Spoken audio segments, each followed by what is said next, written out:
The long road. Elijah trudged along a desolate country road in the heart of rural Alabama, the midday sun beating down mercilessly on his back. His shirt clung to his skin, soaked in sweat, while his old sneakers, with their frayed edges, barely cushioned his aching feet. The sound of his footsteps on the dusty gravel road was the only thing breaking the silence around him. On either side of the road stretched fields of wild grass and untamed weeds, the occasional tree offering a whisper of shade. The city of Birmingham lay hundreds of miles behind him, a place that had failed to provide him with the opportunities he had desperately sought. He had tried everything: warehouse jobs, dishwashing, even night shifts at a gas station, but nothing had lasted. Employers had viewed him with skepticism, a young black man from a poor neighborhood, and their judgment had weighed heavily on him. Rejections were a bitter pill to swallow, but returning home empty-handed would be worse. Home was a small, crumbling apartment on the west side of Birmingham, where his mother and little sister, Mia, waited anxiously for news. His mother worked long hours cleaning offices for minimum wage, barely making ends meet, while Mia, just 13, struggled to concentrate on her schoolwork amidst the chaos of their neighborhood. Elijah had promised them both that he'd find a way to lift them out of poverty, and that promise now drove him forward, step after painful step. His backpack was nearly empty, containing only a half-empty water bottle and a change of clothes. Hunger gnawed at his stomach. The last thing he had eaten was a piece of bread the day before. He told himself he would find work in a small town, maybe at a farm or a local diner. Rural areas, he hoped, would be more welcoming, less quick to judge him than the city had been. The road stretched endlessly before him. He hadn't seen a single car in hours, and the isolation was beginning to wear on him. But Elijah was determined. Turning back was not an option. His family depended on him. He clenched his fists and picked up his pace, focusing on each step. If he kept moving, he'd find something, anything, that could give him a fresh start. After another hour of walking, he spotted something on the horizon. At first, it was just a dark speck against the shimmering heat waves, but as he drew closer, he realized it was a car, stopped at the side of the road. The hood was popped open, and steam billowed from the engine. A woman stood next to the vehicle, her hands on her knees, as if she were struggling to breathe.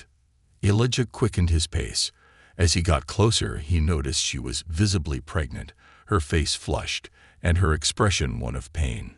Her white sundress was stained with sweat, and her swollen belly suggested she was nearing her due date. She looked up as he approached, her eyes wide with a mix of fear and desperation. "Are you okay, ma'am?" Elijah asked, his voice steady despite his pounding heart. The woman shook her head, clutching her belly. I'm in labor," she stammered. "I was trying to drive to the hospital, but my car overheated. And now," she winced, doubling over as another contraction gripped her. Elijah glanced around. The road was empty, and there was no sign of a nearby town or farm. He felt a wave of panic rise in his chest, but forced it down. This wasn't the time to lose his nerve. "Okay," he said, crouching down to meet her eyes. "We'll figure this out. Do you have cell service?" She shook her head again. "Nothing. I've been trying to call for help, but there's no signal." Elijah exhaled slowly, thinking quickly. He couldn't leave her here, not in this condition. She needed help, and she needed it fast. "What's your name?" he asked. "Claire Bennett," she managed to say between labored breaths. "My husband, he's out of town. I was heading to the hospital." "Okay, Mrs. Bennett," Elijah said, his voice calm and reassuring. "We're going to get you through this. Let me take a look at your car first." Claire nodded weakly, and Elijah walked around to the front of the vehicle. The engine hissed and sputtered, and it was clear the car wouldn't be going anywhere soon.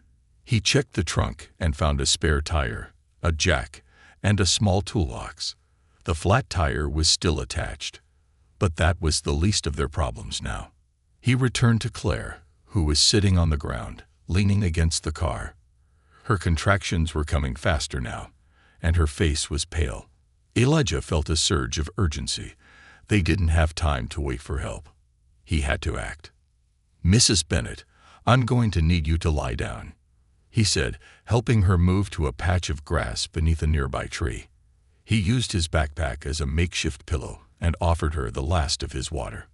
"I'm not a doctor, but I'll do everything I can to help." Claire's breathing was shallow, and she clutched Elijah's hand as another contraction racked her body. "The baby, it's coming," she gasped. Elijah's stomach tightened. He had no experience with childbirth, but he couldn't let fear paralyze him. He took a deep breath and focused on Claire. "You're going to be okay," he said firmly. "Just keep breathing." Time seemed to blur as Elijah did his best to keep Claire calm. He tried to recall anything he had ever learned about childbirth, but his mind was blank. All he knew was that she needed to push when the contractions peaked and rest in between. He stayed by her side, wiping her forehead with a rag from the car and murmuring words of encouragement. Claire's cries grew louder, and Elijah's heart pounded in his chest. He felt completely out of his depth, but he refused to give up. He had promised himself he would never abandon someone in need, and he wasn't about to start now. Finally, after what felt like an eternity, the baby's head began to crown. Elijah's hands trembled as he guided the tiny, slippery form into the world. The baby let out a strong, piercing wail, and relief washed over him. "It's a girl," he said, his voice thick with emotion. He handed the baby to Claire, who held her daughter close, tears streaming down her face. But as Elijah looked down at the newborn, something caught his eye. The baby's skin was an unusual shade, a pale lavender hue that shimmered faintly in the sunlight. Her eyes, when they opened, were a brilliant, otherworldly gold. Elijah froze, his mind racing. This was no ordinary baby. The unseen world. Elijah stared in stunned silence as the baby squirmed in Claire's arms, her faint lavender skin glowing subtly under the dappled sunlight. His breath caught in his throat. He blinked, certain he was hallucinating from the heat and exhaustion, but the baby's shimmering hue remained unmistakable. Claire, cradling her daughter, didn't seem alarmed. Instead, she looked at Elijah with wide, pleading eyes. You have to promise me something," she said, her voice trembling. Elijah knelt beside her, his mind a whirlwind of confusion and questions, but he nodded slowly. "What is it?" Claire's gaze darted to the empty road, and back to Elijah. "You can't tell anyone what you've seen here. Not yet. Not until I can explain." The urgency in her voice stirred a strange fear in Elijah. He felt like he had stepped into a world he didn't understand, but he had no time to process what was happening. Claire's grip on his arm was tight, her desperation palpable. "Okay," Elijah said, his voice quiet but firm. "I won't say anything." Claire nodded, her expression softening. She glanced down at her daughter, her eyes filling with tears again. "Thank you," she whispered. Elijah cleared his throat, his practical mind trying to take over. "We still need to get you both to a hospital. I don't know what's going on, but you need medical attention." Claire shook her head. "No hospital. Not here. They won't understand." She hesitated, her voice lowering. "I'm not exactly from here." Elijah felt a chill run down his spine. He didn't need her to elaborate. The meaning was clear. He looked at the baby again, her golden eyes blinking up at him, and suddenly everything felt surreal. "Not from here," he repeated, his voice barely audible. "Like another country." Claire gave a sad smile. "Something like that." Elijah wanted to press her for more details, but a low rumble in the distance interrupted them. He turned his head sharply toward the sound. A cloud of dust rose on the horizon, a vehicle approaching. For a moment, relief washed over him. Help was finally on the way. But Claire's grip on his arm tightened, and when he looked at her, he saw panic in her eyes. "No," she said sharply. "We need to hide." "What? Why?" Elijah asked, confused. Claire struggled to her feet, clutching the baby protectively. "Please, just trust me. We have to get off the road now." Elijah hesitated, but the urgency in her voice spurred him into action. He helped her to the other side of the tree line, where the overgrown brush offered some cover. They crouched low, and Elijah peered through the leaves as the vehicle came into view. It wasn't a regular car or truck. It was a sleek, black SUV with tinted windows that screamed authority, or something more sinister. It moved slowly, scanning the roadside, as if searching for something or someone. "Who are they?" Elijah whispered. Claire didn't answer. She was too focused on keeping the baby quiet, rocking her gently as the SUV stopped near her broken-down car. Two men stepped out, both wearing dark suits and sunglasses. Their movements were precise, calculated. One of them inspected the car, while the other scanned the surrounding area. Elijah's heart pounded. He didn't know who these men were, but their presence sent a chill through him. They didn't look like good Samaritans. One of the men spoke into a small device on his wrist. "No sign of the target. Proceed to the next grid." Target. Elijah's stomach twisted. These men were looking for Claire, or the baby. The man at the car glanced toward the tree line, and Elijah froze, holding his breath. He prayed the brush was thick enough to conceal them.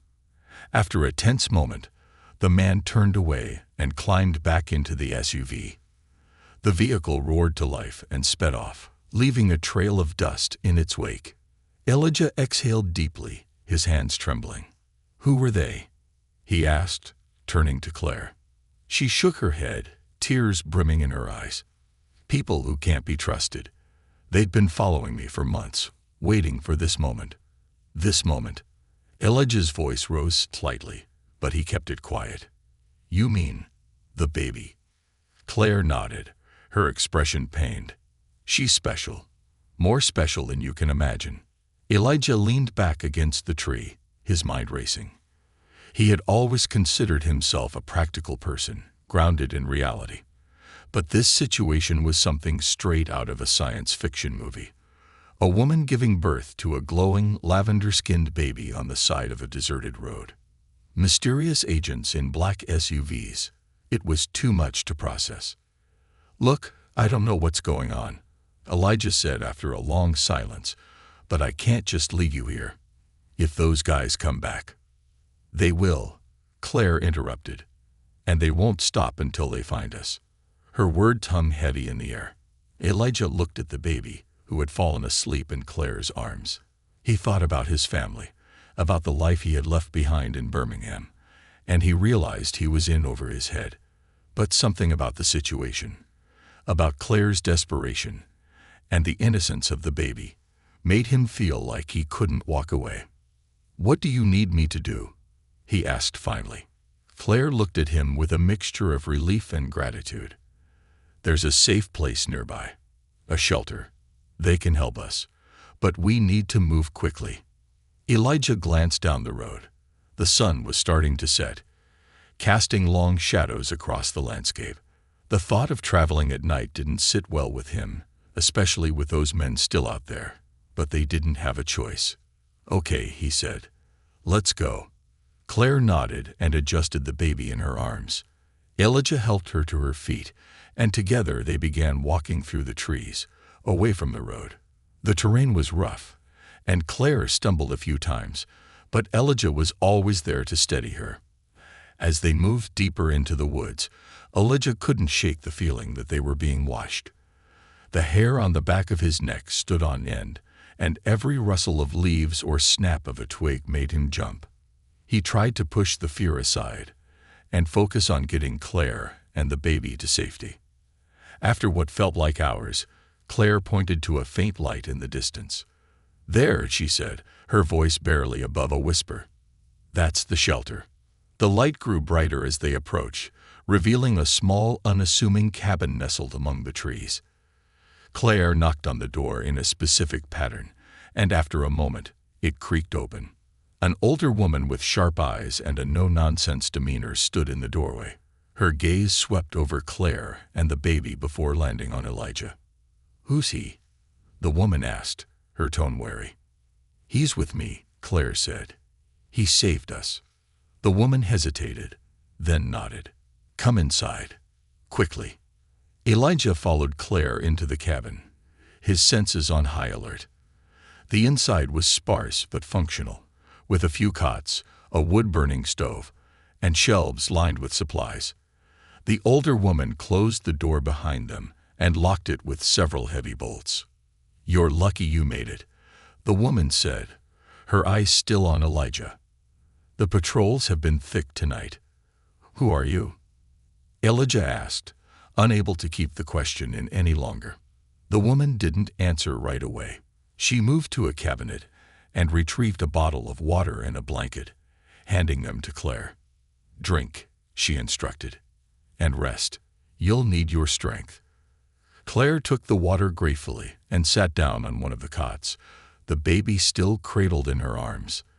The woman finally turned to Elijah, her expression unreadable. "My name's Lena," she said, "and if you're going to stick around, you'd better prepare yourself. You're about to learn things that'll change the way you see the world forever."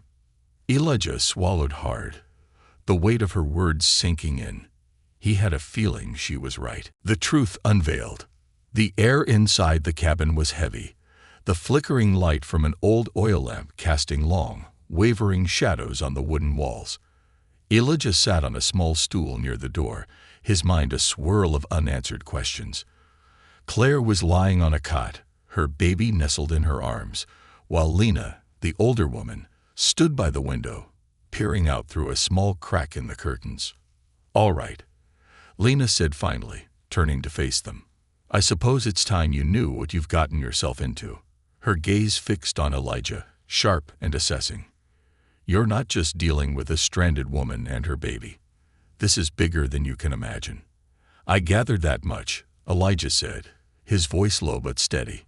"What I don't get is, what's going on? Why were those men chasing you? And why is the baby?" He hesitated, searching for the right words. "Different." Claire sighed, adjusting the blanket around her baby. "She's different because I'm different," she said softly, her voice laced with both pride and sorrow. "I'm not human. At least, not entirely." The room fell silent. Elijah blinked, unsure if he'd heard her correctly. "Not human," he repeated, leaning forward. "What does that mean?" Claire looked down at her daughter, her fingers tracing gentle circles on the baby's tiny hand. "I come from a world far from here, a place your people don't know exists. My kind, we've been visiting Earth for generations, but always in secret." Elijah's chest tightened. This was too much to process. Aliens? Secret visits? He shook his head, trying to stay grounded. "Why? Why come here?" "Because we need this planet," Claire said simply. "Earth is unique, a sanctuary of resources and diversity that doesn't exist anywhere else. My people originally came here out of curiosity, but over time some of us stayed. We blended in, lived among you. And the men chasing you." Elijah pressed, his voice tinged with disbelief. Claire's expression darkened. "They're part of an organization tasked with hunting us down. To them, we're a threat that needs to be neutralized." "Neutralized?" Elijah echoed, his stomach churning. "You mean killed?" Claire nodded grimly. "Or captured and experimented on. They're not interested in understanding us. They're only interested in control." Elijah leaned back, his mind reeling. He'd come to this part of the country looking for a job, a way to support his struggling family. And now he was sitting in a cabin, learning about aliens and secret organizations. It felt like a bad dream. But the fear in Claire's eyes and the faint glow of her daughter's lavender skin told him it was all too real. Lena, who had been silent until now, stepped closer, her arms crossed. "We've been hiding people like Claire for years," she said. "People who don't fit the narrative these men want to keep. The world isn't ready to know about them, but that doesn't mean they should be hunted." Elijah frowned. "Why not just leave? Go back to where you came from." Claire's expression softened, and she gave a small, sad smile. Because it's not that simple. My world is gone. Gone. Elijah's voice was barely a whisper. Claire nodded. Destroyed. War. Greed. The same things that plague your planet. Those of us who survived scattered across the galaxy, searching for refuge. Earth became one of those places. Elijah felt a pang of sympathy. He thought of his mother, struggling to make ends meet, and his little sister, full of dreams she might never achieve. He couldn't imagine losing everything, his entire world, and being forced to start over in a place where he was seen as a threat. And the baby? Elijah asked, his gaze shifting to the small bundle in Claire's arms. She's a hybrid, Claire said quietly. Half me, half human. The words hung in the air, heavy with implication. Elijah's eyes widened as he realized what she was saying. Her father. Claire nodded. My husband, Samuel. He's human. He doesn't even know the full truth about me. I was planning to tell him, but then the complications started, and those men found me. Elijah ran a hand over his face, trying to absorb everything. And now they're after her, he said, gesturing to the baby. Because she's different. Because she's special, Lena interjected, her tone firm. More than you know. If they get their hands on her, they'll use her as a weapon. Or worse. Elijah's fists clenched. He didn't know much about what was happening, but the idea of an innocent baby being used or hurt made his blood boil. What can I do to help? He asked, surprising even himself with his resolve. Lena raised an eyebrow. Help? You don't even know what you're up against. I don't care, Elijah said firmly. I'm not about to walk away. Not after everything I've seen. Claire looked at him, her eyes glistening with gratitude. Thank you, she whispered. Lena studied him for a moment, then nodded. All right, she said. If you're serious about this, there's something you can do. What? Elijah asked. We need to get Claire and the baby to a safe zone, Lena explained. There's a network of people like me, people who've been helping refugees from her world. The nearest hub is about 50 miles from here. 50 miles. Elijah frowned. How are we supposed to get there with those men patrolling the roads? Lena smirked. That's where it gets tricky. We'll have to move at night, on foot, through the woods. They won't be expecting that. Elijah glanced at Claire, who looked pale and exhausted. Is she going to be okay? I mean, after everything. I'll manage, Claire said, her voice stronger than before. I have to. For her. Elijah nodded, his respect for her growing. All right. When do we leave? Lena checked her watch. We'll rest for a few hours, let the baby feed, and Claire regain her strength. Then we move. The plan sounded risky, but Elijah didn't see any other options. He leaned back against the wall, his mind already racing with possibilities. This wasn't the life he had imagined for himself, but for the first time in a long time, he felt like he was doing something that mattered. As night fell, the cabin grew quiet. Claire dozed lightly, the baby nestled against her chest, while Lena prepared supplies, a few blankets, a canteen, and some energy bars. Elijah watched her, his thoughts straying to his family. He hoped they would understand his absence when he finally returned to them. When the time came to leave, the forest was dark and eerily silent. The moonlight filtered through the trees, casting faint silver beams on the ground. Lena led the way, her steps confident despite the rugged terrain.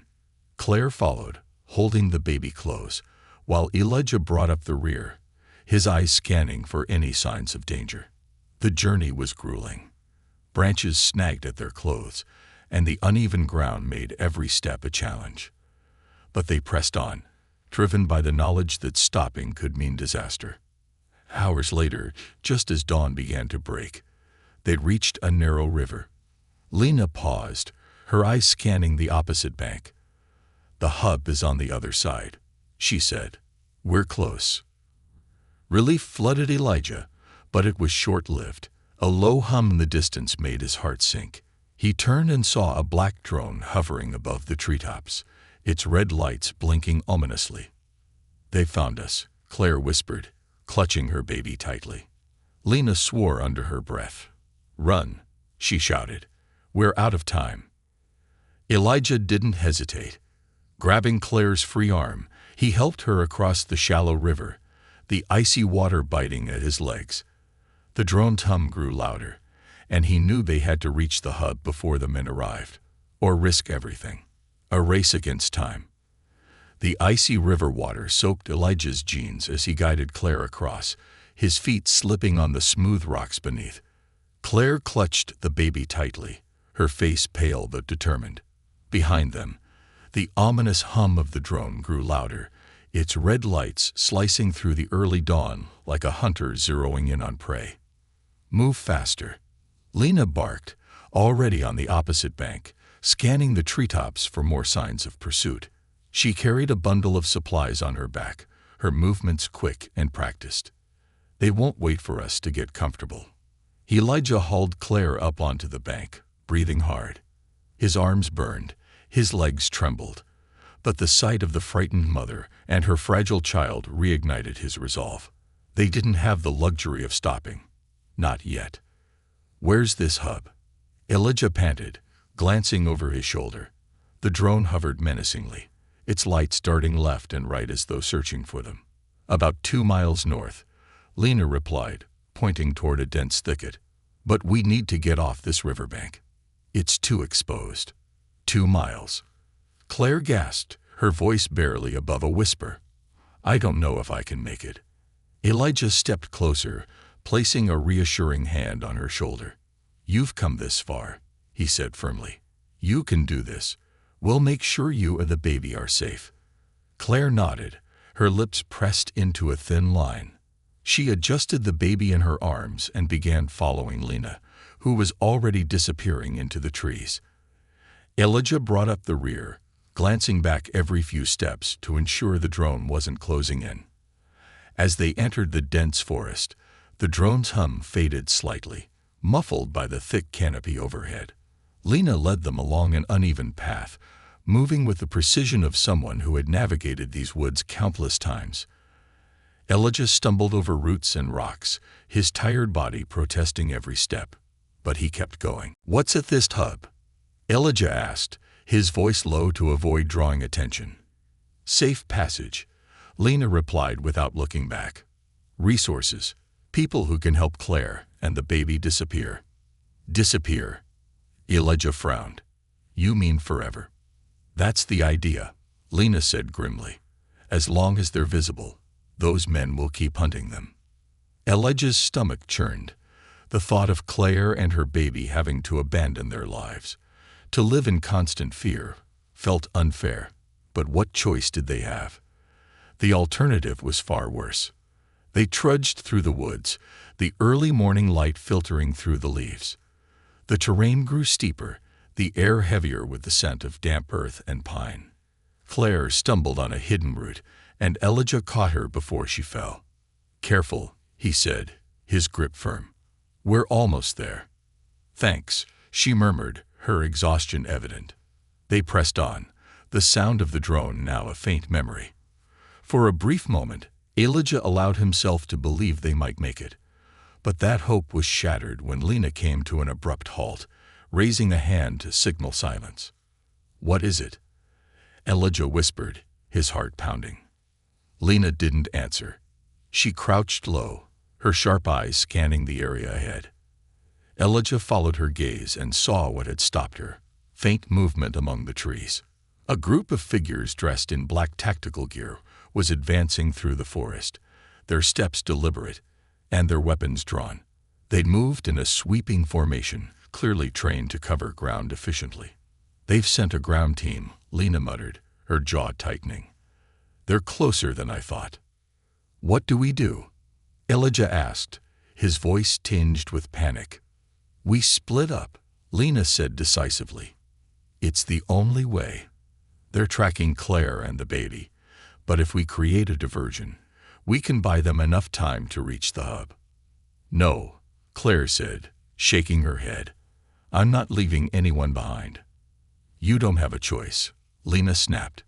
"If they catch you, everything we've worked for is over." Elijah looked between the two women, his mind racing. "I'll do it," he said suddenly. "I'll lead them away." Claire's eyes widened. "Elijah, you can't." "I can," he said firmly. "I'm faster on my own. I'll make enough noise to draw them after me, and you can keep going." Lena nodded, her respect for Elijah clear. "It's a solid plan, but you'll need to be smart. Don't let them catch you." Elijah swallowed hard. His heart was hammering in his chest, but he knew this was the right thing to do. "Just promise me you'll get them to safety." "We will," Lena said, her voice steady. Claire reached out, grabbing Elijah's arm. "Thank you," she said, her voice trembling. "I'll never forget this." Elijah gave her a small smile. "You just focus on keeping that baby safe." With that, he took off, crashing through the underbrush and deliberately stepping on as many branches as possible. The noise echoed through the forest, and he shouted at the top of his lungs, "Over here! Come and get me!" The response was immediate. The figures in black shifted their formation, their heads turning toward the commotion. Elijah didn't wait to see what happened next. He sprinted through the woods, his lungs burning and his legs screaming in protest. He knew he couldn't outrun them forever, but he didn't need to. He just had to buy enough time. The sound of boots crunching leaves grew louder behind him. He risked a glance over his shoulder and saw two of the men closing in, their weapons at the ready. He veered sharply to the right, hoping to lose them in the denser part of the forest. Branches whipped at his face and arms as he ran, but he barely noticed the pain. His mind was focused solely on keeping ahead of his pursuers. He spotted a narrow ravine up ahead and pushed himself harder, leaping over it just as one of the men fired a stun round that zipped past him. Elijah hit the ground hard on the other side, rolling to absorb the impact. He scrambled to his feet and kept running, his breaths coming in ragged gasps. He could hear the men shouting to each other, coordinating their pursuit. "Come on, Elijah," he muttered to himself. "You can do this." He spotted a fallen tree ahead and dove behind it, pressing himself flat against the ground. He stayed perfectly still, his heart pounding as the men approached. Their voices were close now, their footsteps loud. "He went this way," one of them said, his voice clipped and professional. "Spread out and find him." Elijah held his breath, his body trembling with adrenaline. He could hear them moving around, searching. He knew he couldn't stay hidden for long. He needed a new plan. His eyes darted around, searching for anything he could use. A pile of rocks nearby caught his attention. He grabbed one and hurled it as far as he could. The rock crashed into the underbrush, and the men immediately turned toward the sound. "There!" one of them shouted, rushing in the direction of the noise. Elijah took the opportunity to slip away, moving as quietly as he could. He kept low, weaving between trees and staying out of sight. His body ached, his energy waning, but he refused to stop. He thought of Claire and her baby, of the life they deserved to have, and it fueled him. After what felt like an eternity, the sound of the men faded. Elijah finally allowed himself to stop, leaning against a tree to catch his breath. He knew he couldn't rest for long, but he had done what he set out to do. He had given Claire and Lena the time they needed.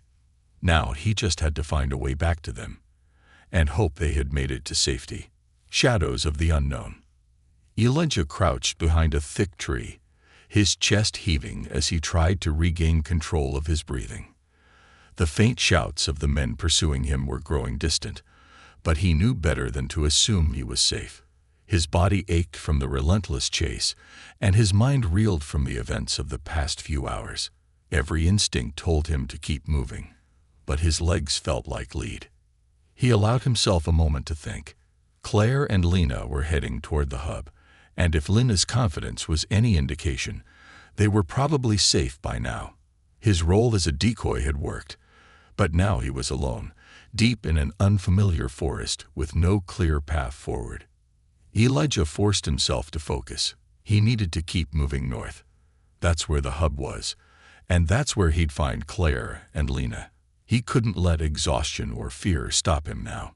Pushing off the tree, he began navigating the dense undergrowth, his steps cautious but steady. The forest was alive with the sounds of early morning. Birds chirping, leaves rustling in the breeze, but every so often, a twig snapping or a branch creaking sent a jolt of fear through him. Were the men still searching for him? Or had they given up and returned to the road? He shook his head, trying to push the thoughts away. Worrying wouldn't help. All he could do was keep moving.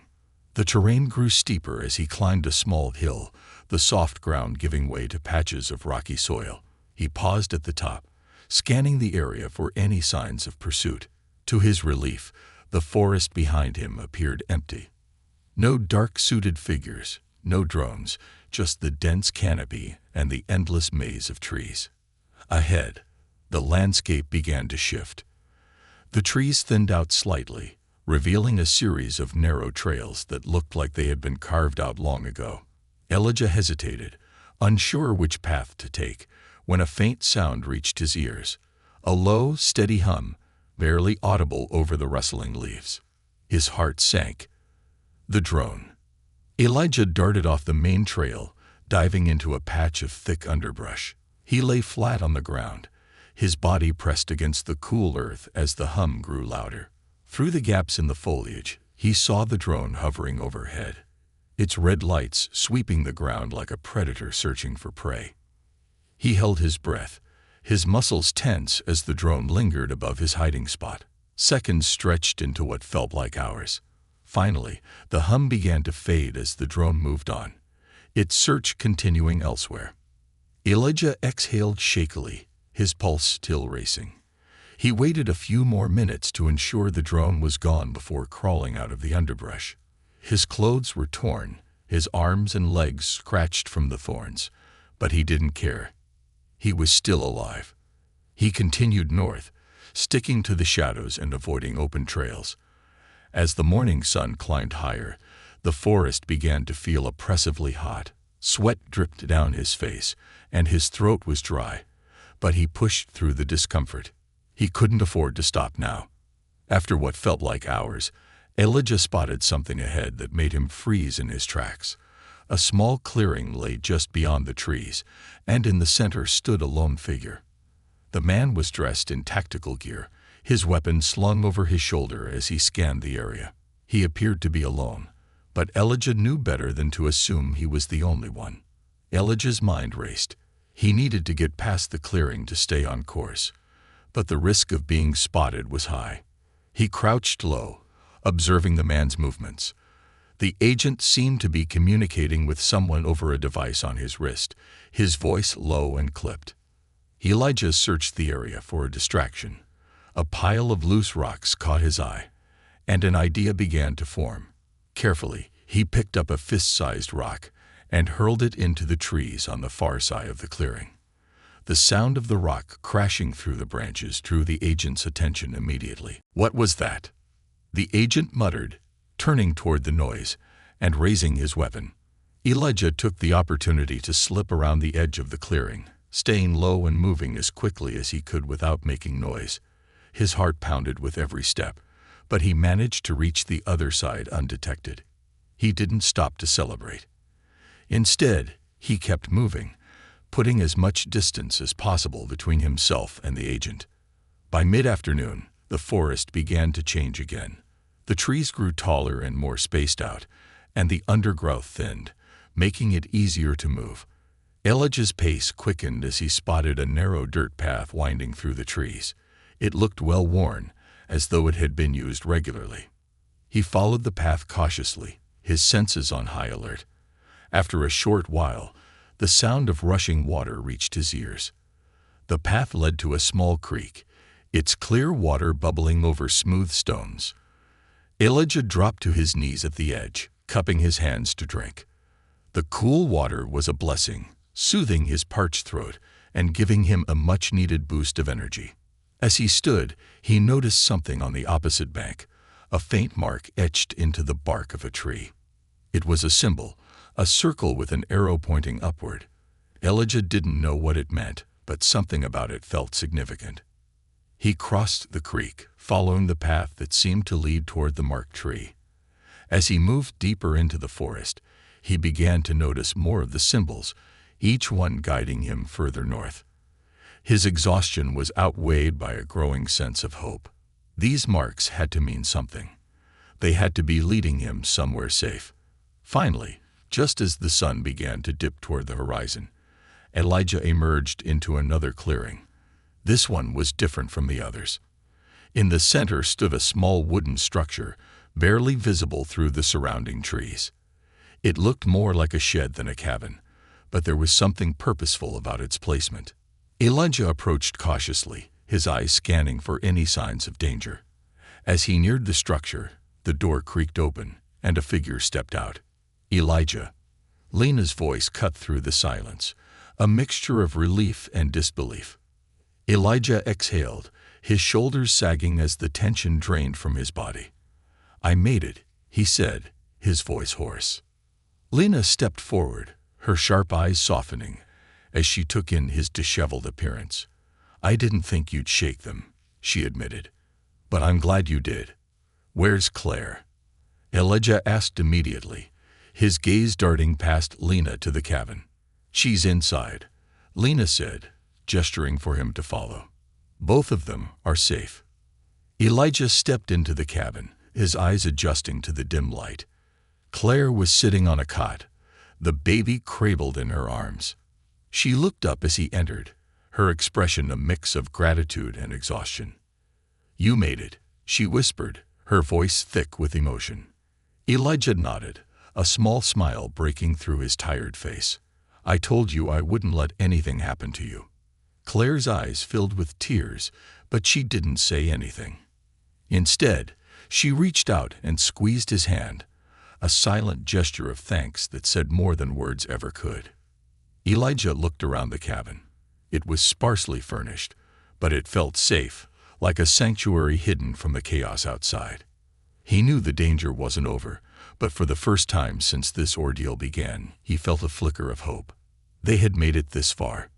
Now they just needed to figure out what came next. A future reimagined. The small cabin hummed with a fragile calm as the sun dipped below the horizon, painting the sky in hues of amber and lavender. Elijah leaned against the wall, exhaustion radiating through his body, but his mind refused to rest. Claire sat on the cot, rocking her baby gently, her soft humming the only sound in the room. Lena moved quietly, sorting supplies and checking the locks on the reinforced door. It felt surreal to be here, to have survived the relentless pursuit through the forest. But the reprieve was temporary, and everyone in the room knew it. "They won't stop," Lena said suddenly, her voice breaking the silence. She turned to Elijah, her sharp eyes serious.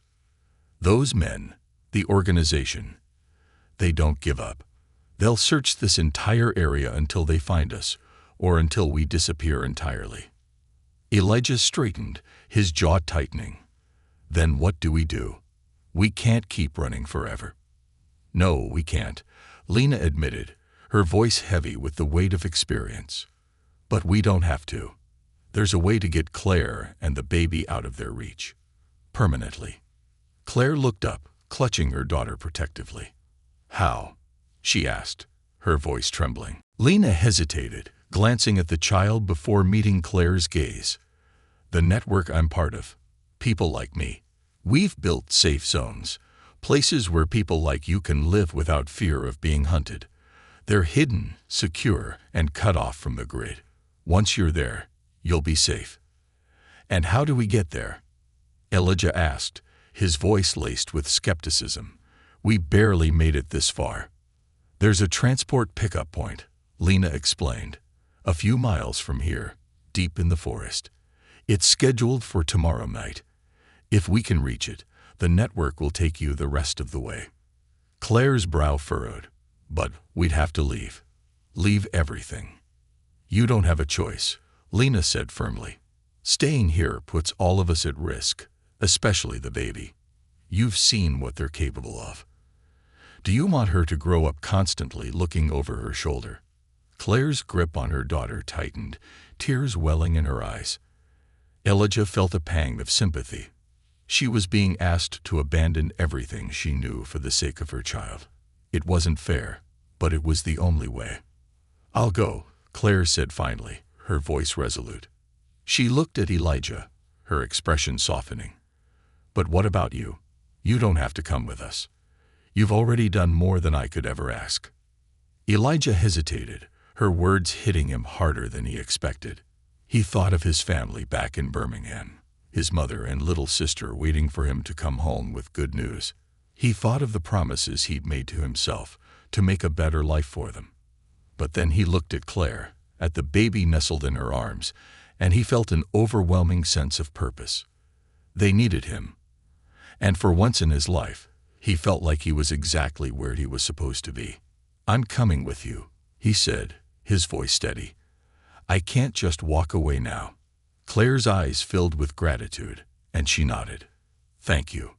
The next day passed in tense preparation. Lena outlined the route to the pickup point, emphasizing the dangers they might face along the way. Elijah helped gather supplies, water, food, and a few blankets, and checked the makeshift weapons Lena had stashed in the cabin. As night fell, they prepared to leave. The forest outside was cloaked in darkness, the only light coming from the pale glow of the moon. Lena led the way, her movements confident and deliberate, while Elijah stayed close to Claire, keeping a watchful eye on their surroundings.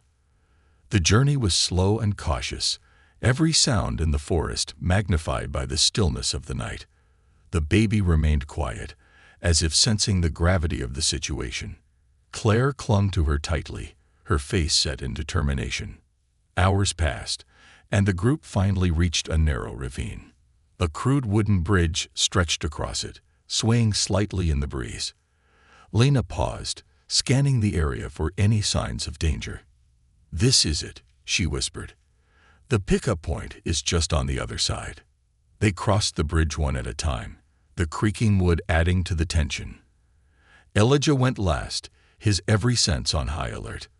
When they reached the other side, Lena motioned for them to stay low. "There's a clearing up ahead," she said. "That's where the transport will arrive. But we need to stay hidden until it's safe." They crept to the edge of the clearing, crouching behind a cluster of bushes. Lena pulled out a small device and pressed a button. A faint blue light blinked in response. "That's the signal," she said. "Now we wait." Minutes stretched into what felt like hours. The clearing remained silent, the only sound the rustling of leaves in the breeze. Elijah's nerves were on edge, every muscle in his body tensed for action. Finally, a low hum broke the silence. At first, Elijah thought it was another drone, but as the sound grew louder, he realized it was coming from the sky.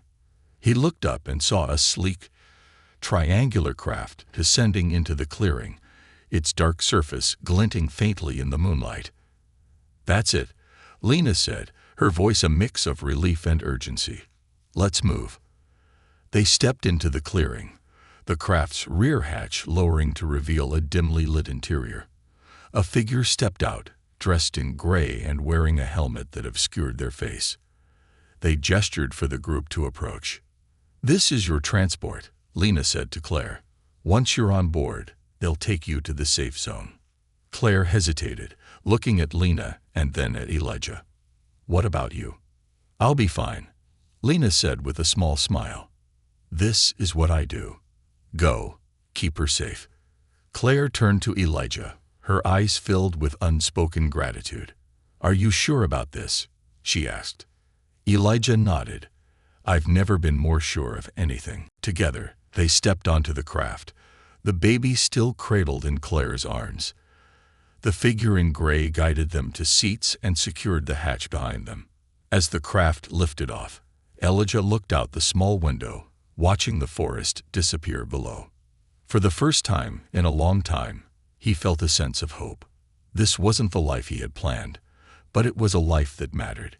And as he looked at Claire and her child, he knew he had made the right choice.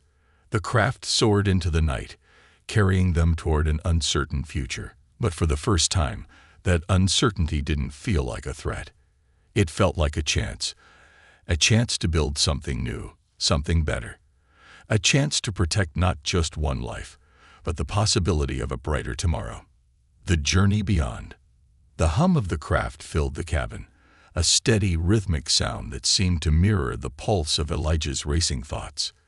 He leaned back in his seat, trying to absorb the gravity of everything that had happened. The past days had been a whirlwind of fear, adrenaline, and unexpected alliances. Now, as the craft carried them toward safety, he found himself thinking about what came next. Across from him, Claire sat cradling her baby, her face a mixture of relief and exhaustion. The baby had fallen asleep, her lavender skin glowing faintly under the dim interior lights. Claire looked up and met Elijah's eyes, her expression softening.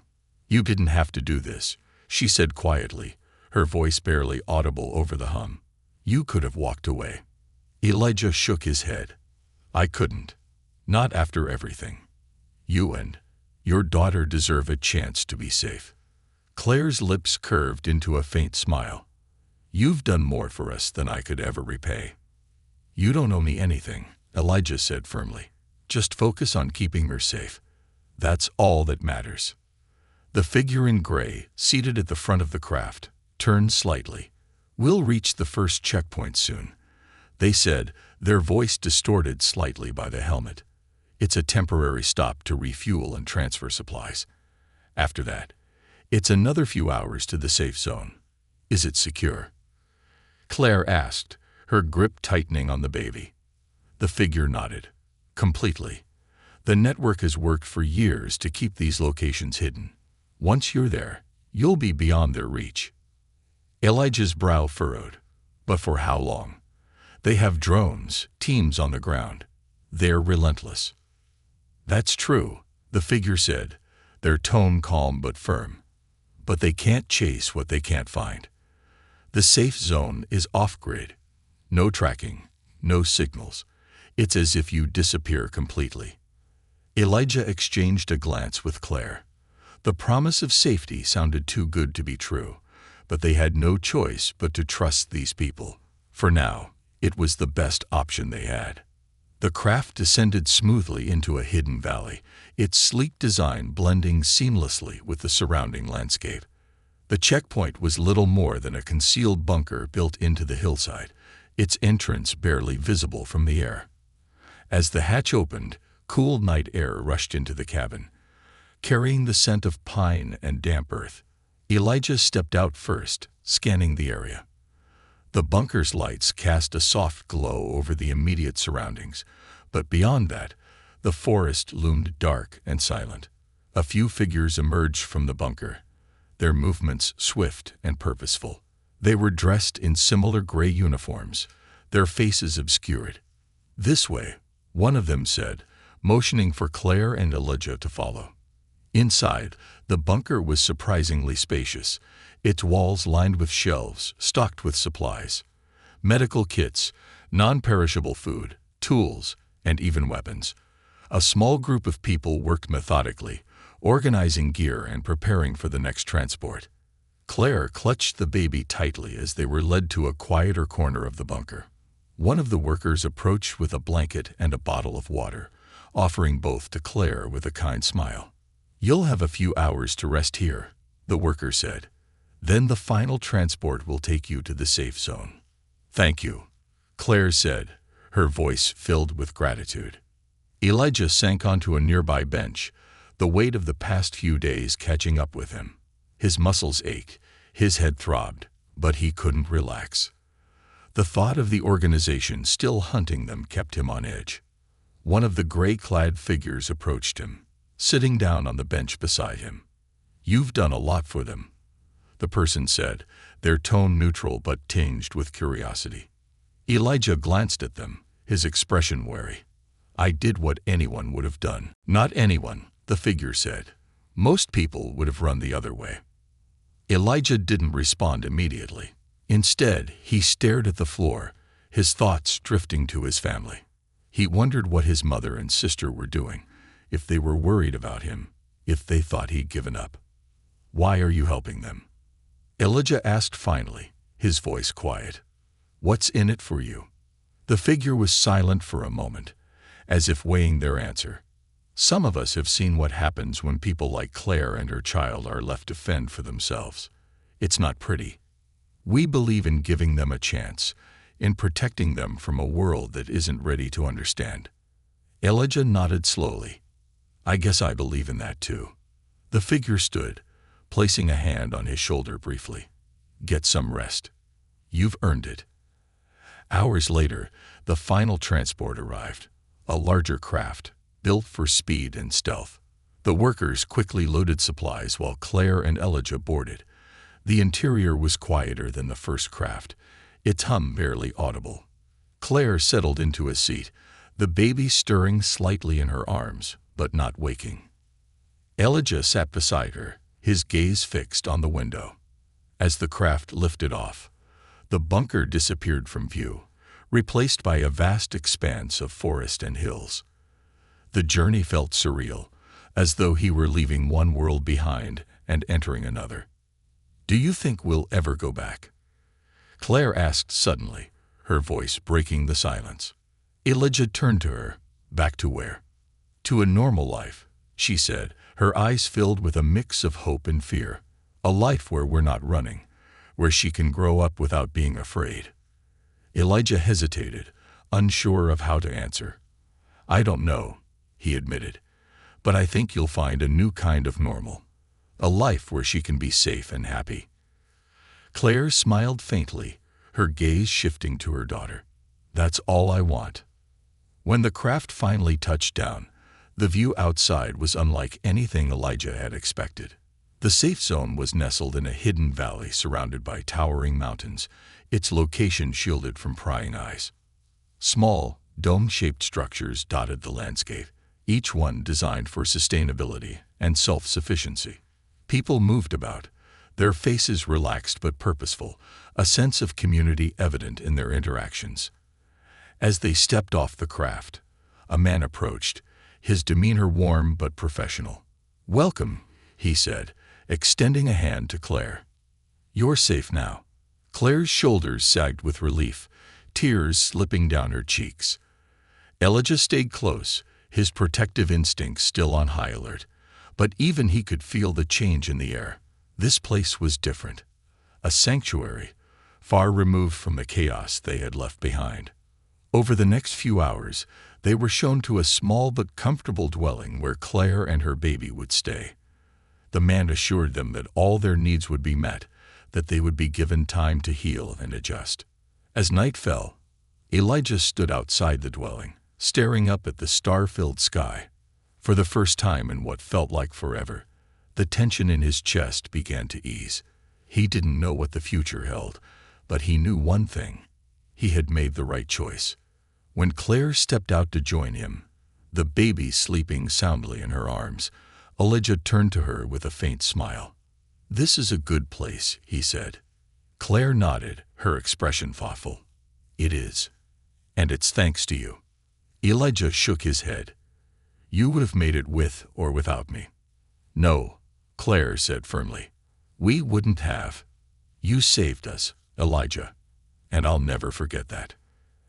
As they stood together under the vast, quiet sky, Elijah felt a sense of purpose he had never known before. He had come into this journey searching for a way to change his life, but in the process, he had changed someone else's, and that, he realized, was worth everything.